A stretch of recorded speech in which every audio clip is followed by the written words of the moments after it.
Okay, we're back here with the next part of week 7, which is the first part of IMP. So the goal here and the rest of this lecture and most of next lecture is to sort of study this simple imperative programming language. And the intention is to sort of build up formal definitions of the language syntax, but also the semantics and reason about properties of programs. So we'll see the first cut of that now. In the comment here is a sort of more traditional kind of syntax for the language. So you can see we've got assignment statements, we've got loops, we've got variables, we've got standard operators, and so on and so forth. The syntax here looks weird because it's encoded in a way that they will later use Cox notations to write down, and so some of the symbols can't be used because they already have a meaning in Coq and you can't overwrite them. But we're not particularly interested here in concrete syntax, which is what the programmer would write down. But programming language people usually go straight to abstract syntax, where it's essentially representing the core of the structure of the program rather than precisely which keywords get used or which symbols get used for which operators and things like that. In some sense, the concrete syntax is a user sort of facing thing, but doesn't really affect the language and the meaning of the language. So we're going to start by just talking about expressions, and we'll build up to other constructs later. So here we've got a section on arithmetic and Boolean expressions. So in this language, the expressions are sort of syntactically distinguishable, which means that in a particular context, you might have an AX, which is an arithmetic expression, or in another context, you might have a BX, which is a Boolean expression. That's a bit different to how we would normally do things in most programming languages, where we just have expressions and the type of the expression somehow tells us something about how the expression is allowed to be used. If the type is Boolean, we can use it in a while loop condition and so on. Because we're not dealing with types at this point, we won't be doing that sort of analysis. So we're essentially going to use the syntax of the language to tell us the types of the expressions. So here we've got two. You can think of these as two syntactic categories: arithmetic expressions and Boolean expressions that are disjoint. Now, there's 4 kinds of arithmetic expressions corresponding to most of the usual sorts of operators that you can do on natural numbers. We're not dealing with floating point or any of those sorts of things here. There's one missing here, which is pretty obvious, which is division. Division is a bit of a special case because division can go wrong. So if you try to divide by 0, you have to have a story for what happens at that point, right?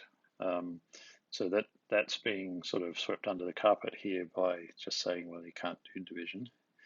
And we'll come across some of the extensions for how to think about those sorts of things maybe a bit later on. So Boolean expressions have true and false plus equality less than or equal to not and. We don't have all, so you might say, well, where's not equal to? Well, you can get that with not and equals, and where's greater than? You can get that with not and less than or equal to, and so on. So there's where's or? Well, that's just not and. So there's a bunch of other operators that you could imagine encoding directly if you were doing a real language, but this is a sort of minimal set that it's pretty expressive. One factor that comes into it for this sort of definition is that if you have a constructor for one of these types, it automatically pretty much means that when you're doing proofs about, say, BX, you're going to need 6 cases. And so if you make it into 12 cases, because you've got all the other operators or something, then you're going to have 12 cases in your proofs as well. So the proofs get more complicated. And usually they don't add anything, tricky. They just mean a bit more work to prove all the different cases.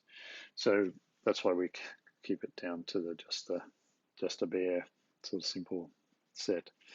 So if you look at the types of these operators, these constructors, you can essentially see an equivalence between these and a grammar form of the language. So if you see just down the bottom here, there's the standard sort of BNF sort of style grammar for arithmetic expressions, and that corresponds directly to what's written up here in the constructors.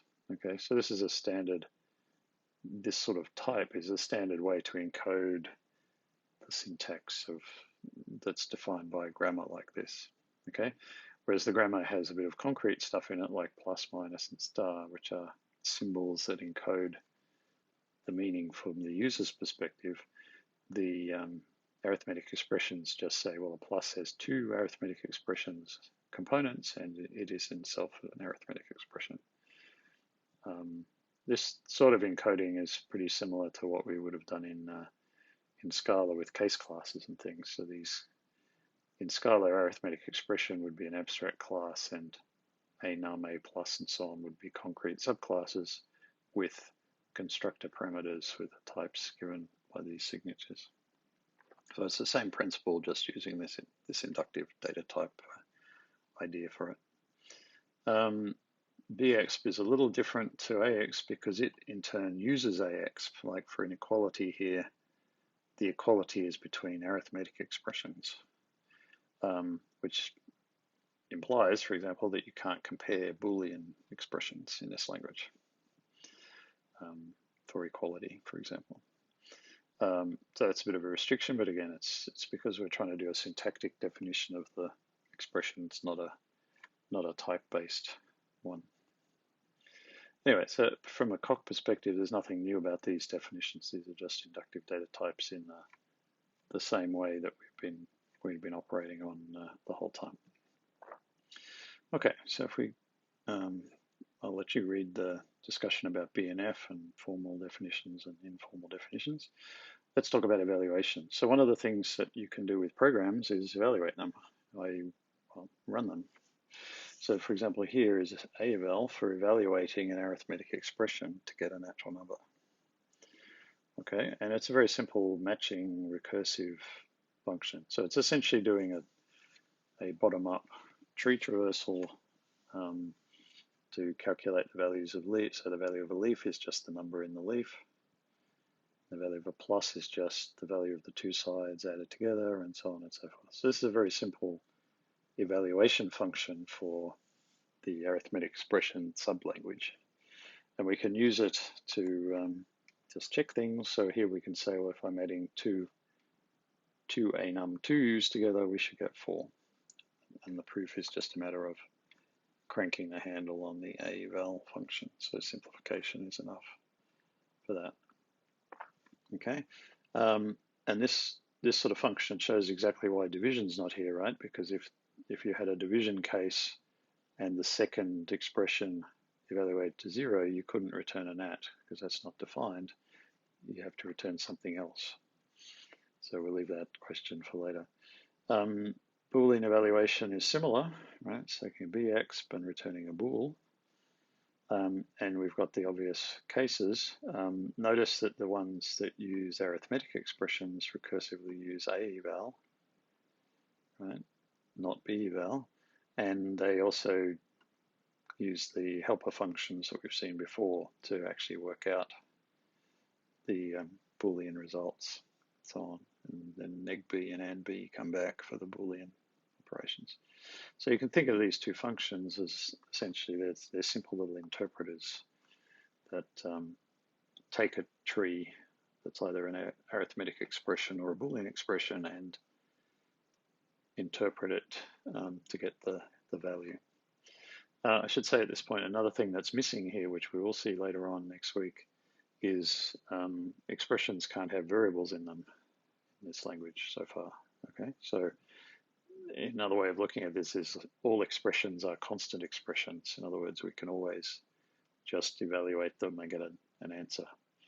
Whereas if you've got variables in them, you have to have some other mechanism for dealing with, well, what's the value of this variable at this point in time of the evaluation? And That's something we'll look at later.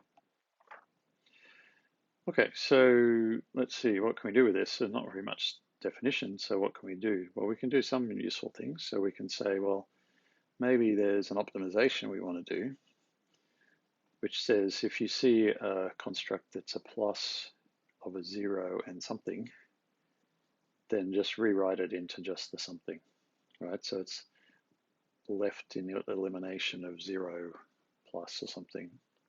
So here's a function that does that. Just recursively traverses any arithmetic expression and returns another arithmetic expression which is the same except the a num0 plus somethings have been replaced by the somethings. So you can see the only interesting case is this one where we detect the pattern that we're trying to optimize for, and when we do the recursive call, the a nums disappeared. All we've got is the e2 for the recursive call. And it has to be recursive here because there might be more a num0 plus somethings inside E2, so we want to optimize those as well. All the other cases are trivial, right? So they just recursively try to traverse into the sub expressions. So this example down the bottom here says, well, we've got 2 plus 0 plus 0 plus 1. And if we optimize it, we should get 2 plus 1. And again, it's just a matter of cranking the optimization function to return the result and check that it's the one we expect. Okay, so in a really simple sense, this function that we're looking at here is a typical sort of thing that a compiler might want to do, right? So you get an expression from the user, and maybe it's got 0 pluses in it somewhere, and before you generate the code, you don't want to generate code to add zeros to things, because that might take more time or something. You can remove them all. And there are plenty of other optimizations where obviously, so this is 0 plus e, but you can want to do e plus 0 or 1 times e or e times 1 and all sorts of things. So compilers typically look for these cases and do this sort of transformation on them. And what we're interested in now is, well, how do we know that this transformation is actually correct? What if we made an error somewhere in this function and the optimized expression is actually not calculating the same mathematical computation as the original expression, right? So it wouldn't be right to just say, well, my optimizer is I turn every expression into the number 42, right? That wouldn't make any sense from a correctness point of view. Okay, so we can test, obviously, so we can have lots of tests like this one here and say, well, it looks like it's doing the right thing. Okay, but how would we prove that it's doing the right thing? And the answer is, well, we have to have some notion of what correctness means in this context. So a pretty obvious one that is useful here is that if you take an expression and evaluate it, so here a eval a, or you optimize it and then evaluate it, you get the same answer. Right? So the optimizer is free to do anything it likes, including just returning a. It could just be a no-op function. But whatever it returns has to evaluate to the same number. Okay, that's the correctness. So this is called soundness in that it doesn't. It's soundness with respect to the evaluation function. Okay, so we can prove that, and that's this proof here. And it's a bit more.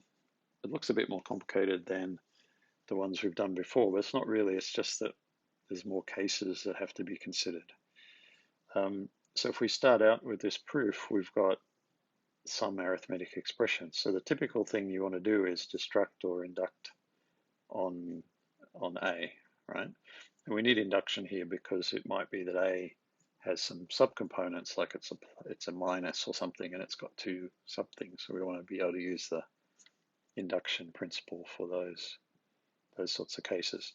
So if we do induction, you see now we've got 4 subgoals, and there's 4 because there are 4 kinds of arithmetic expression, right? Num, plus, minus, mult. So if we go into the first case, what what's happening? Well, it's basically saying the theorem instantiated for a num, and if you do the simplification here, you notice that you just get n equals n, because optimizing a num just gives that num back again, and the value of a num is just the number that's in the num on both sides. So you get n equals n,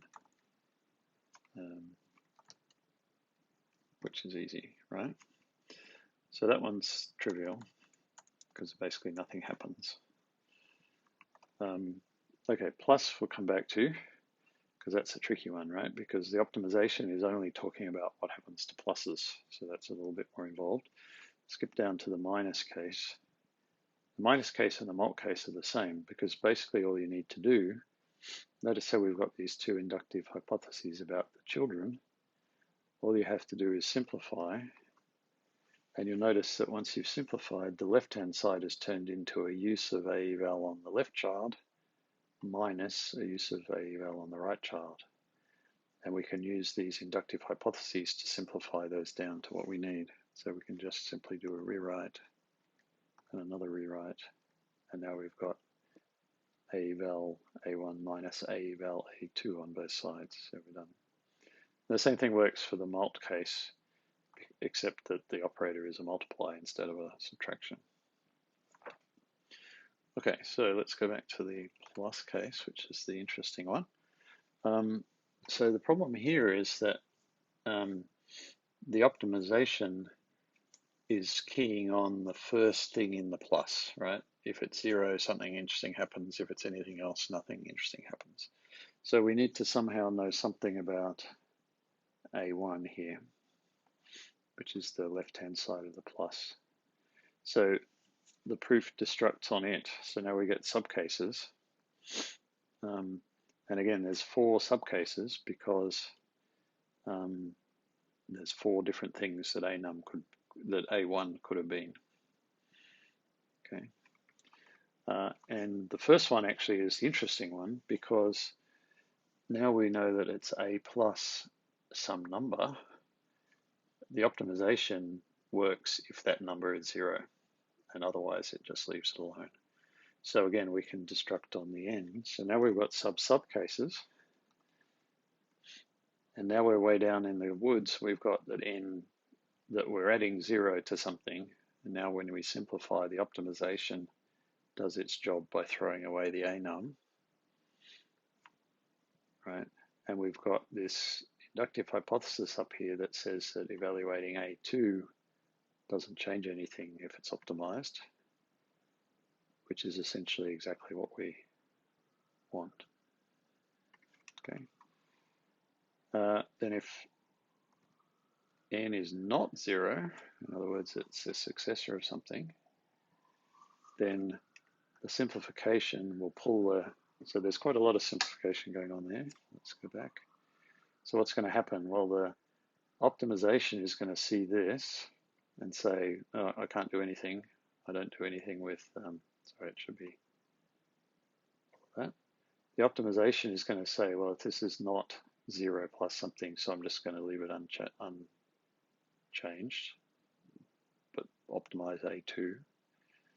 And then the evaluation is going to say, so that's going to give us A plus with a number and the optimized version of A2. And then A eval is going to say, well, it's a plus, so I need to add these two things together. And adding a number, evaluating a number gives us the number, and so on. So when that's all done,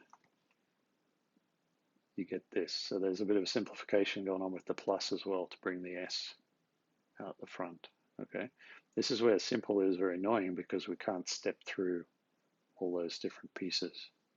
But now magically we're at where we want to be, because the thing we have over here is equal to the thing we have over here, according to this inductive hypothesis up here.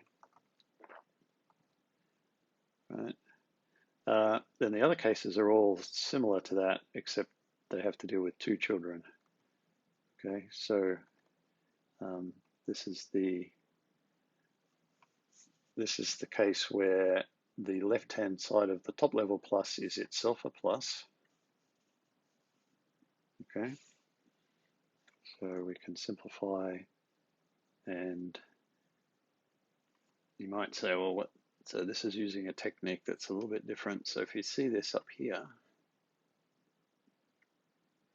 we can simplify that as well. Okay. So if we do thing, now this is also where things get a bit annoying because we end up with this match syntax all over the place that's showing us what the optimizers are doing. So you can sort of see these funny expressions like match blah blah blah blah plus this stuff. Okay, so it's a eval of that match. But we can basically just use the inductive hypotheses to simplify all this down. Once you get a bit better with this, you have to be able to read these hypotheses and see that they match your goal, and then everything is fine. The other two cases are the same. Okay, same proof works because they're identical in the operations they need to do. It's just the operator is different. Whew. Okay, so there's a lot going on there. I encourage you to go through that in gory detail yourself, because understanding the sub cases, how we got there and why they work and all that sort of stuff is quite important. But at the end of the day, what we've shown is that with respect to a-eval, this optimization function is sound. It doesn't change the meaning in the a-eval sense of the expression we get in. So in that sense, it's an improvement. It's a code improvement that doesn't change the meaning of the program, which is what you want for code improvements. Okay, so the next topic is this COP automation topic here, which I'll do part of now. So one of the things you notice about this proof, and some of the proofs we've done in previous weeks, there's quite a lot of repetition going on. So, for example, the last two cases are the same proof, and inside the sub cases here, those three cases are the same. So ideally, you wouldn't want to just write those down the same every time, particularly if you had lots of other operators here. Instead of 4 kinds of arithmetic expression, if we had 8 or 10 or 12, we might have to write this down, 10 times or something. So the proof languages try and introduce sort of higher level notations. So in what we've been doing so far, we've been doing sort of apply a tactic dot, and everything works on the current goal and all that sort of stuff. So this extends that to make it easier to write these sorts of repetitive proofs. So let's have a look at how this works. So there's a bunch of things going on in COP, but the biggest one is that there's this idea of what they call tacticals. So you can think of a tactical as really like a function that takes a tactic as an argument. So it's a higher order tactic. So for example, try is a tactic that takes a tactic as an argument, a tactical that takes a tactic as an argument and tries to run it, and if it fails, just silently succeeds without changing anything. So it's where you can say, well, I think this is going to work. If it doesn't work, leave everything unchanged. Okay, so in this first proof, reflexivity does actually work because the two things here are equal. So that works without any problem. To try, if the tactic works, it's equivalent to the tactic. Try T is the same as T if T works. Okay, if T succeeds. In this case, though, so if I tried to do reflexivity, now my typing skills have eluded me again. If I try and do reflexivity, I get an error because the goal here is not, x equals x or something, right? So one way I can prevent the error is by saying try reflexivity, right, which doesn't do anything. Okay. Now, of course, in this kind of proof, there's no reason for doing reflexivity at all. You wouldn't bother doing it. But we'll see later where trying things in case they work is useful,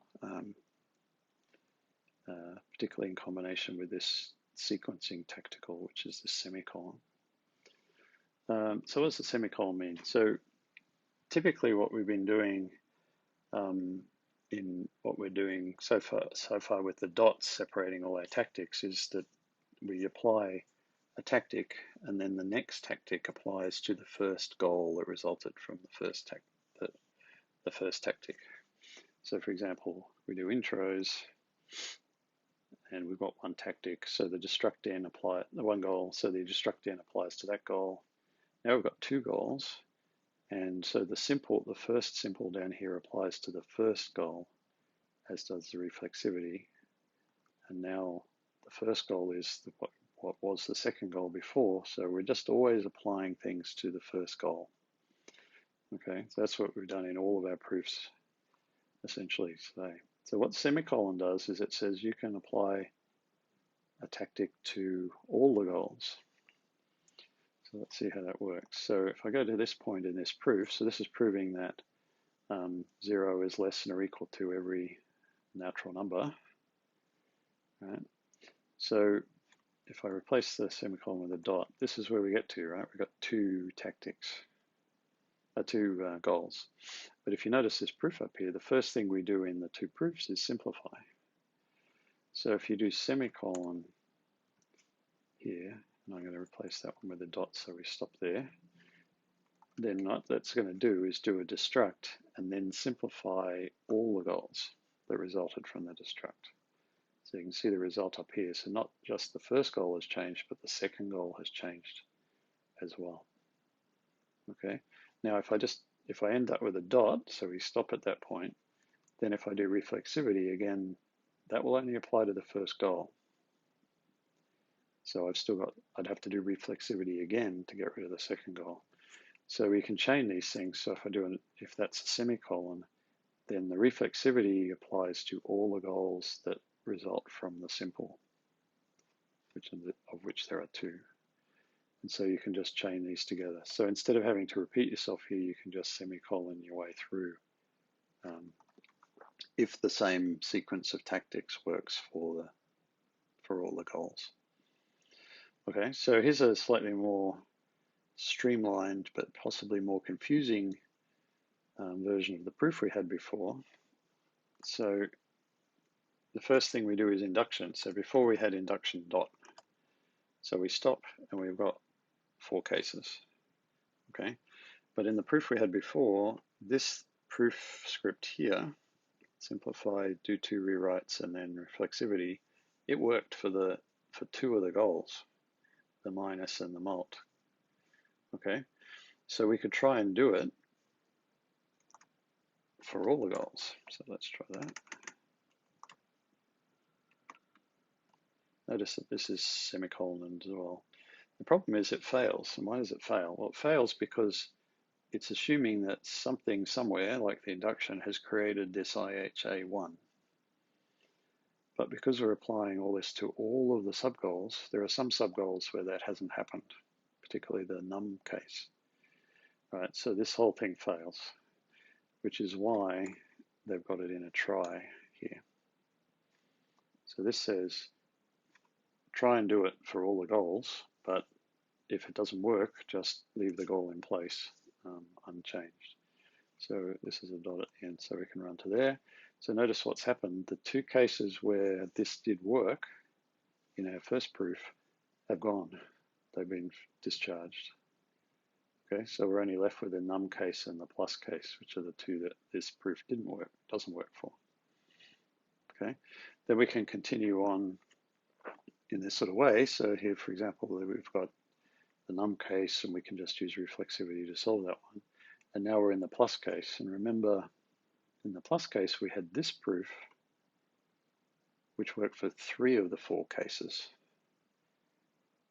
Okay, so remember, if we do the destruct here, we get these 4 cases. The last 3 are all solved by this proof script here. But the first one isn't, so we have to use the try again to protect from the failure of the first case. So we want to solve all the easy ones with that proof and leave the interesting one, which is this final case where this is a num.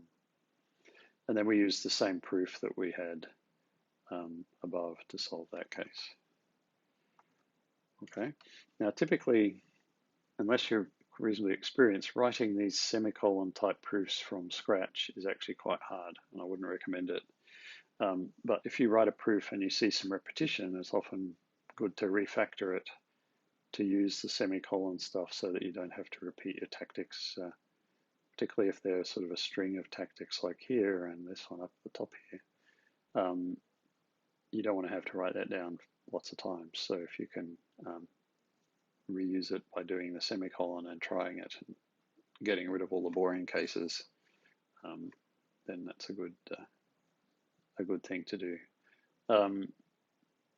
There's a couple of other versions of this, I think, or at least one version, so there's a bit of a description there. This version is slightly shorter, okay, because they use so after the first try, they do try reflexivity, so that gets rid of the ones that are, as it says, immediate by definition, which is the number case. Right, and now we're into the plus, which we can solve with most of the cases with this, and the interesting case with the proof we saw before. Okay, so if you don't want to use the semicolon, you don't have to. You may find it in some of the proofs quite useful to keep them shorter. You will see it in the textbook though, so you need to understand what it's doing. The general form, which they don't use very much, is this form. So the one we've seen so far has been where there's been just a tactic followed by another tactic separated by a semicolon. You can actually have a group of tactics in square braces with vertical bars between them, in which case the first one gets applied to the first goal that results from T, T2 gets applied to the second goal that results from T, and so on up to the nth goal. So what we've been doing so far essentially is this sort of thing where the T prime is repeated the right number of times for the number of goals that result from T. But again, that's fairly marginal use. Okay, so finally, just the repeat tactical. So remember, I don't know whether you remember, but this in predicate was one we defined back in a couple of chapters ago, where we said, well, it holds if this number is in this list somewhere. Okay, and when we try to prove this, the typical thing you do is you say, well, if 10 is equal to the beginning of the lift, I want to go left and then discharge it. Otherwise, I want to go right. So what you end up with is a sequence of things like this, where you go right, right, right. And each right takes one element off the front of the list. All right, so that's that. So we need to do another 4 of those. All right. And now we want to go left because we're at the point where the thing we're looking for is there, and then reflexivity can do that, right? So if you've got proofs like this, you don't really want to have to write out all these tactics here. So what repeat does is it says, well, just repeat whatever's in the parens as much as you need, okay? And basically until it stops applying, right? So what they've written for this proof is, well, maybe the current position we're at, the reflexivity will work, the left and the right. So try it, and if it works, we're done. Right? That's why this is in a try, because it might not work. If it doesn't work, go right, and then repeat. So this use of the repeat tactical is sufficient to solve the whole thing without having to write down lots of rights. The other advantage of this proof is that the only reason I knew how many right tactics to write down was because I knew how big this list was. But if this list is an arbitrary list coming in from somewhere else, you might not know how big it is. So this proof will still work if we don't know what size the input list is, because it will just keep going until it needs to stop. Okay. assuming it eventually finds the thing it's looking for. So there's a little bit more here that I'll let you read about repeat. One trick that you want to avoid is doing things like repeat simple, because simple never fails. And so repeat simple will just run forever. So that's your infinite loop in the tactic language. Okay, so that's that section really. The last part of the section is writing a similar sort of optimization function for Boolean expressions to the one we wrote before, and proving that it's sound. Basically, if you've got a Boolean expression, it might have arithmetic expressions in it that do 0 plus. So you want to remove those by using the arithmetic optimizer as well. So you can have a look at that if you want. We'll stop there and pick up with a little bit sort of side topic on tactic notations and the like.